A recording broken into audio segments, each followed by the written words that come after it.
ஓம் கால பைரவரே போற்றி போற்றி.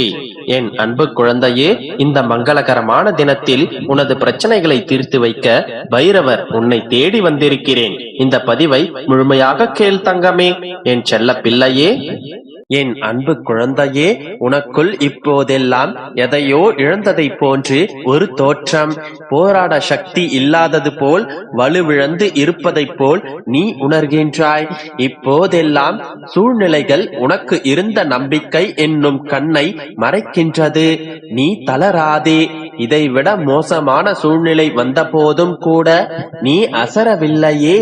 இப்பொழுது என் பிள்ளையின் மனம் தளர்ந்து சோர்ந்து போய் உட்கார்ந்தது ஏன்? என்னால் எதுவுமே முடியாது என்றும், என்னால் எல்லாம் முடிந்தது என்றும் நீயே ஒரு முடிவிற்கு வந்து விட்டாய். நிச்சயம் உன்னுடைய சூழ்நிலைகளும் உனக்கான நேரமும் தான் உன்னை இப்படி சிந்திக்க வைக்கின்றது. உன்னுடைய தவறு எதுவுமில்லை. நீ வீணாக மனதை போட்டு குழப்பிக் கொள்ளாதே. எல்லாவற்றையும் நினைத்து பதறிக்கொள்ளாதே. உனக்கு தேவையான அனைத்தும் விரைவில் உன்னை தேடி வரும். நீங்கள் இப்படித்தான் சொல்கிறீர்கள் அப்பா, ஆனால் எதுவுமே மாறவில்லையே என்றுதானே நினைக்கின்றாய்? உனக்கான நல்ல நேரம் வருமென்று நான் நம்பிக்கையாக கூறுகின்றேன். அதுபோலவே நீயும் நம்பிக்கையோடு இரு. இதோ உனக்கான நல்ல நேரம் தொடங்கிவிட்டது.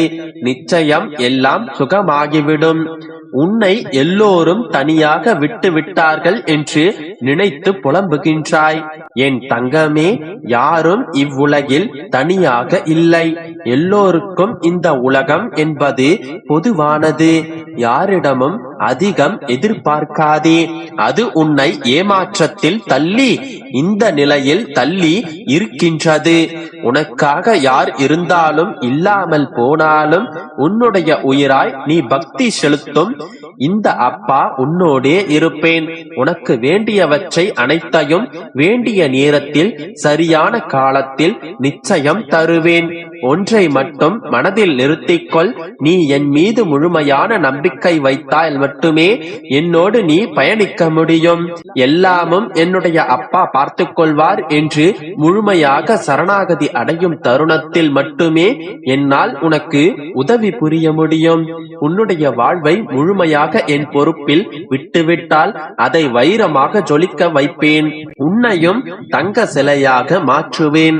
மகிழ்ச்சி என்கின்ற மழையை உன் மீது பொழிவேன்.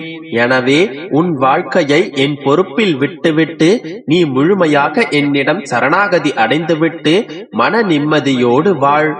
நம்பிக்கையோடு இருந்தால் நல்லதுதானே நடக்கும். என் மீது நம்பிக்கை வை. நல்லதை நான் நடத்தி தருகின்றேன். நம்பிக்கையோடு இருந்தால் நல்லதே நடக்கும். யாமிருக்க பயமே.